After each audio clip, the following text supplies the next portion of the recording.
Olá, amigos. Sejam mais uma vez bem-vindos ao canal Espiritismo Todo Dia. Na nossa reflexão de hoje, nós vamos falar sobre ponderação. E a passagem evangélica associada ao nosso tema de hoje, a nossa reflexão de hoje, está numa carta de Paulo ao povo romano, no capítulo 14 e no versículo 14, que diz o seguinte: Eu sei e estou convencido no Senhor Jesus que, em si, nada é impuro. Uma coisa torna-se impuro somente para quem a considera impuro. O capítulo 14 da Epístola de Paulo de Tarso ao povo romano nos fala basicamente sobre o ato de não julgar o nosso próximo, isto é, de não julgarmos os outros, de sermos ponderados, de termos conosco a ponderação. E Paulo de Tarso fala da necessidade de que todos nós sejamos tolerantes, pacientes e compreensivos para com todas aquelas pessoas que julgamos serem, de uma certa forma, inferiores a nós. Uma vez que esse julgamento de inferioridade o fazemos com base naquilo em que nós achamos que somos, né? Com base no nosso conhecimento, com base no entendimento e domínio que nós temos das coisas, dos fatos e dos acontecimentos.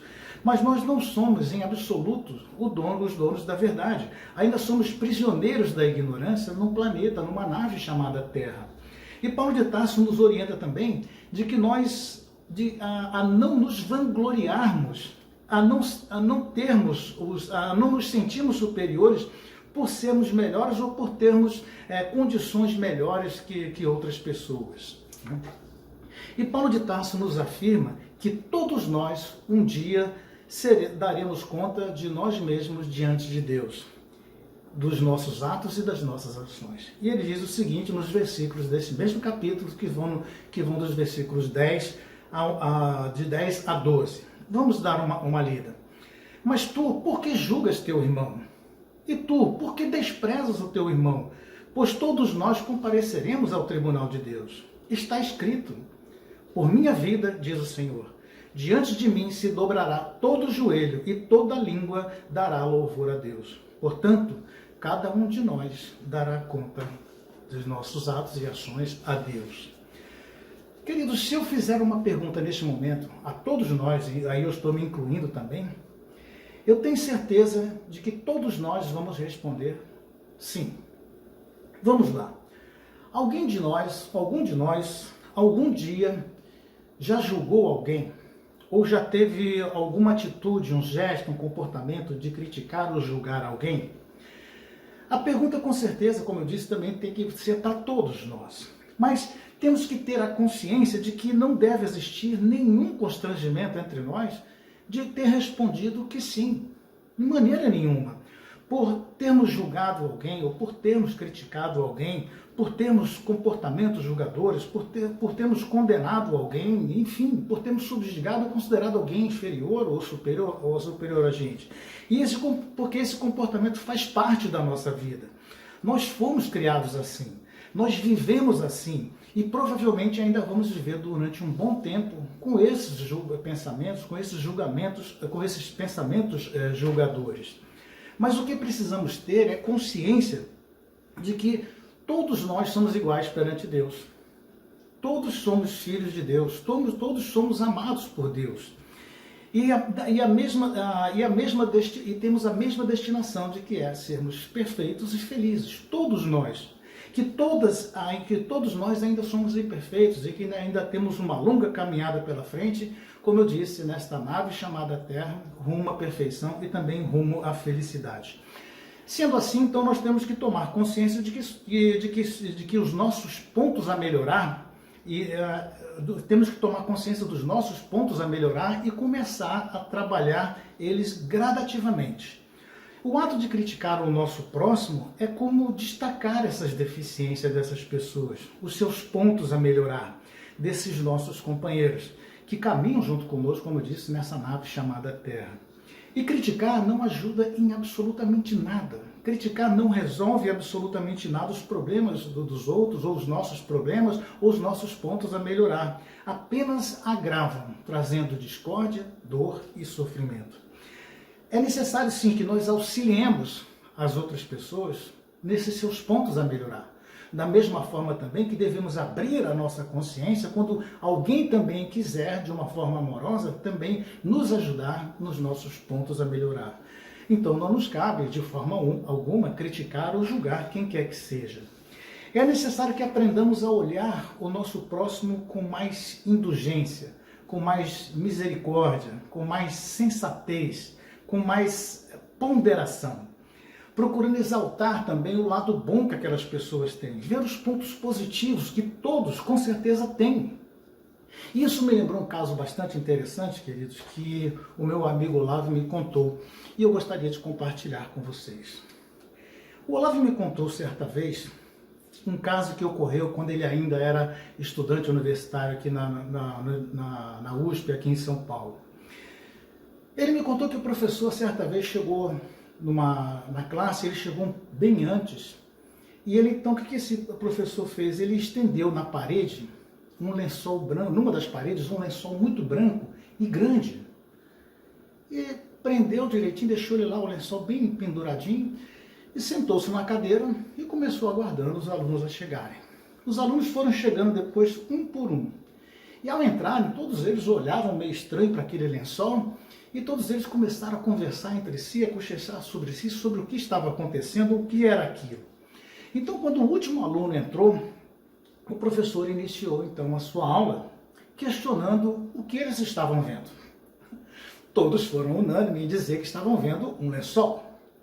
E o professor, então, calmamente convidou esses alunos para que eles chegassem mais perto do lençol. Pediu para que eles observassem com mais cuidado, com mais ponderação, que falassem alguma coisa, enfim, que dessem alguma opinião, alguma crítica, algum julgamento, enfim, para que emitissem um julgamento sobre aquilo que eles estavam vendo, sobre aquele lençol, evidentemente. E de repente, depois de alguns minutos, depois de um bom tempo, um dos alunos deu um sonoro grito e disse: Achei! Achei aqui no lençol um ponto negro. Achei aqui no lençol um ponto negro. E todos começaram então a olhar, e começaram então a emitir seus julgamentos, falar, enfim, acordaram entre todos eles. E logo em seguida todos os alunos concordaram com aquele aluno descobridor. Existia mesmo um ponto negro no lençol. E todos começaram a emitir as mais variadas opiniões sobre o que viam e do porquê daquele ponto negro no lençol. E esse ponto negro fora propositalmente colocado pelo professor antes de iniciar a aula. O professor, então, aguardou pacientemente que todos emitissem suas opiniões. Então, convidou novamente que todos se aproximassem do lençol e começou, então, a perguntar aos alunos o seguinte: vocês não estão vendo mais nada? E todos, mais uma vez, responderam: não. O professor, então, assim: vocês não estão vendo o restante? Vocês só conseguem ver o ponto negro no lençol? Vocês não conseguem ver o quanto este lençol é branco, de uma brancura que chega até doer na vista? Vocês não conseguiram ver a qualidade do tecido deste lençol? Vocês não conseguiram ver como este lençol está limpo e bem passado? Vocês não conseguiram sentir o perfume deste lençol e o quanto ele é macio?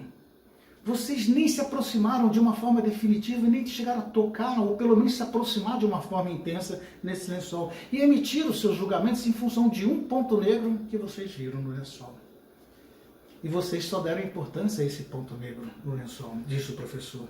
E deixaram de lado todas as outras qualidades que esse lençol tem. E o professor continuou ainda a falar e a ensinar os alunos naquele dia.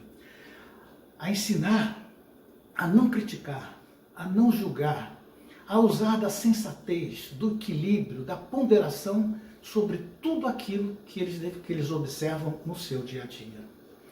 Ensinou naquele dia também a não apontar os pontos negros das pessoas, ou mesmo os pontos a melhorar de quem quer que seja que conviva conosco ou que simplesmente vejamos. Que devemos ser mais indulgentes, mais pacientes, mais misericordiosos, mais ponderados com o nosso próximo.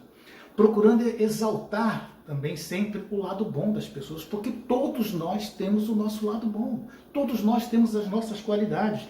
E ensinou também que devemos entendê-los e aceitá-los, esses pontos a melhorar, como grandes oportunidades de melhoria. Porque todos nós temos os nossos pontos a melhorar. Da mesma forma também que todos nós temos os nossos pontos fortes, as nossas qualidades. Com essa aula, esse meu amigo Olavo disse que conseguiu aprender muita coisa, mas muita coisa mesmo. E o Olavo me disse que foi um dos dias mais importantes da vida dele. Ele disse que pôde perceber também que essas posturas de olhar, de julgar, né, são formas que normalmente nós usamos, que todos nós agimos quando olhamos para e criticamos pessoas e situações. São formas de como julgamos, são as formas de como nós julgamos as pessoas, como nós julgamos os fatos, os acontecimentos, e muitas vezes de uma forma exagerada, provocando sempre a discórdia, o desentendimento e trazendo absolutamente nada de bom para os nossos relacionamentos. E o professor conseguiu passar naquele dia aqueles jovens que devemos avaliar as nossas ideias retrógradas. Ideias essas que estreitam a nossa personalidade. Ideias estas e que a partir daí nós começamos então a julgar e a criticar as pessoas de uma forma leviana, sabe, sem usar da ponderação, da sensatez e do equilíbrio. Existe um ditado japonês que diz o seguinte, queridos: tudo reflete os fatos como se fosse um espelho. E isso é uma grande verdade, porque uma vez se estamos alegres, espelhamos alegrias. Se estamos em paz com a vida, espelhamos otimismo e espelhamos também tranquilidade. E também o contrário é verdadeiro. Se estamos com ódio, espelhamos ódio, raiva e rancor. E se estamos de mal com a vida, espelhamos então pessimismo, intranquilidade, ansiedade e principalmente a tristeza.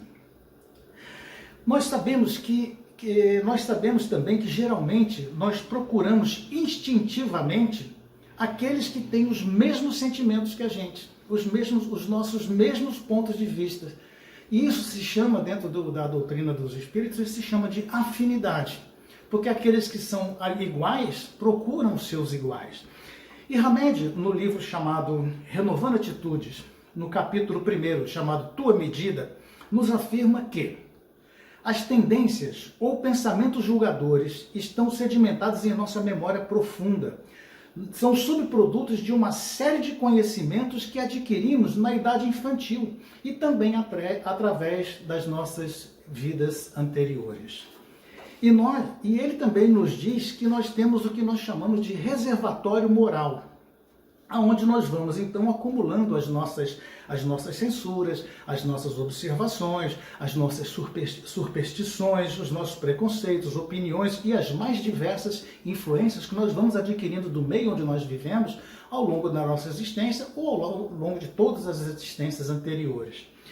E que nós podemos chamar então de coleção de regras. Nós temos o reservatório moral, que nós chamamos de coleção de regras, que vamos consolidando então ao longo das nossas existências, formando assim então a nossa personalidade. E toda essa regra moral, e com o nosso reservatório moral, é que utilizamos então no momento de julgar. Nós pegamos as nossas regras morais que estão nos nossos reservatórios morais, em função daquilo que estamos vendo, nós começamos o processo de crítica, de julgamento, e aí se vai e se identifica e acontece tudo o que estamos fazendo. Sendo assim, antes então de julgarmos ou criticarmos as pessoas, isto é, antes de apontar os erros ou apontar os pontos a melhorar, nós deveríamos sim olhar para dentro de nós, para esse nosso reservatório moral, para essas nossas regras morais que lá estão e verificar se não temos dentro desse nosso reservatório moral algumas daqueles conceitos, daquelas superstições que nós estamos emitindo para julgar as pessoas. Porque se conseguimos identificar perfeitamente o que vemos nas outras pessoas, é porque provavelmente isso ainda está dentro de nós. Certa vez o médico das almas disse o seguinte: a boca fala daquilo que o coração está cheio. E numa analogia nós podemos também afirmar, julgamos aquilo de que o nosso reservatório moral está cheio. Sendo assim, E olhando por esse lado, temos aí uma grande oportunidade de nos transformarmos intimamente. Identificar cada um desses nossos pontos a melhorar e ir modificando gradativamente, retirando aquelas regras morais antigas, retrógradas, supersticiosas, perniciosas, que já não valem mais para os tempos de hoje, e irmos adquirindo e irmos implementando novas regras morais, novos conceitos, novos valores, para que a gente possa ir aos poucos modificando e nos transformando, melhorando assim, nos dando a ponderação, o equilíbrio e a sensatez, para que a gente possa ter como processo de julgar as pessoas, que é o que nós estamos falando. Fazendo com que, como nos recomendou então Paulo de Tarso, retiremos de dentro de nós o homem velho e nos revestirmos de um homem novo. E Hamed ainda nos fala nesse livro, Renovando a Atitude, ainda nesse capítulo Tua Medida, ele nos diz o seguinte: só podemos nos reabilitar ou reformar até onde podemos nos perceber. Ou seja, aquilo que não está consciente em nós, dificilmente conseguiremos reparar ou mesmo modificar. Isso quer dizer, queridos, que tudo aquilo que julgamos veementemente nos outros, provavelmente ainda não conseguimos tirar de dentro de nós. Ainda não conseguimos nos perceber, ainda não conseguimos nos transformar. Porque se eu tenho a postura de impaciência, é porque eu ainda não consegui transformar essa impaciência, ela não está consciente em mim e eu não consegui transformar. E é justamente o que Jesus diz. E por que reparas tu o argueiro no olho do teu irmão e não repara as traves que está no seu? E consequentemente ainda, não começamos então o nosso processo de reabilitação ou de reparação e de transformação em nós mesmos. Julgar uma ação é diferente de julgar uma pessoa, um comportamento. Um exemplo clássico de julgamento aos outros sem olhar de olhar para os outros sem olhar para os próprios defeitos, para os nossos pontos a melhorar, foi trazido no Evangelho de João. Foi trazido no Evangelho de João para todos nós, que é o caso da mulher adúltera. Ela foi trazida até a presença do mestre. Então, questionaram, essa mulher foi pega em adultério, a gente conhece bem a história, e o Cristo disse, olha, aquele que não tiver pecado, atira a primeira pedra. E João narra que todos foram largando suas pedras e retirando. E uma coisa interessante no Evangelho de João é que ele diz que os mais velhos foram largando suas pedras primeiro e saindo e se afastando primeiro, começando pelos mais velhos até os mais novos. Ora, por que será que isso aconteceu? Será que era porque aqueles mais velhos tinham mais regras morais inadequadas no seu reservatório moral? Então nós devemos também começar a reparar com tudo isso. E começarmos a colocar nos reservatórios morais dos nossos filhos novas regras morais, para que eles possam ter novas formas, para que eles possam ser mais ponderados, para que eles possam ter mais equilíbrio e mais sensatez no processo de olhar e de observar as pessoas. E uma coisa nós podemos saber, e quanto maior for o volume dessas nossas ações em nossos reservatórios moral, maior será então o nosso ímpeto de acusar as pessoas. Quantos maior forem essas regras inadequadas, maior será o nosso ímpeto de agredir as pessoas. Uma coisa interessante, Jesus não aprovou o adultério, mas não condenou a mulher adúltera, e simplesmente disse a ela que não voltasse a pecar. E nós também, como Jesus, tendo Jesus como guia, também não podemos concordar com o adultério, mas também não podemos julgar, criticar e condenar aquelas pessoas que se entregaram a esse tipo de conduta. Podemos reprovar o uso das drogas, mas nunca criticar veementemente aqueles que são os drogados, que se deixaram levar pelas drogas. Podemos discordar da homossexualidade ou não concordar, mas de forma nenhuma também devemos ser violentos, críticos com todos aqueles que se entregaram a esse comportamento. Portanto, meus queridos, não podemos ser rígidos ou críticos com essas pessoas, pois haveremos de combater o crime sim, mas não eliminando os criminosos, fazendo com que novas regras morais, nesse reservatório moral de todas essas pessoas que convivem conosco, possam sendo gradativamente substituídas por regras morais melhores. que se coadunam com o Evangelho do Cristo. Porque as nossas críticas não salvam as pessoas. As nossas críticas, elas magoam as pessoas, ferem, entristecem. Mas somente o nosso entendimento, a nossa ponderação, o nosso equilíbrio, a nossa sensatez e o nosso objetivo sincero de ajudar, de melhorar esses nossos companheiros é que farão a transformação. E Hamed também, no outro livro chamado As Dores da Alma, no capítulo Crítica, ele nos diz o seguinte: a crítica nociva é característica dos indivíduos que não realizam nada de importante, não enfrentam desafios e nem se arriscam a mudanças. São, na verdade, diz Hamed, como os apedrejadores do passado.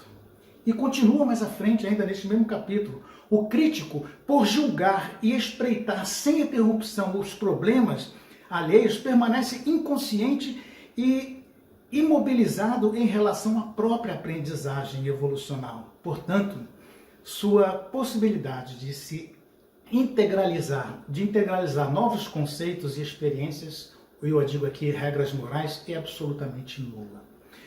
Portanto, queridos, esse deve ser o nosso comportamento de ponderação. Devemos ser ponderados ao criticar e ao ver situações, fatos e acontecimentos que ocorrem ao nosso redor. Tá bom? Fiquem com Deus e até uma próxima oportunidade.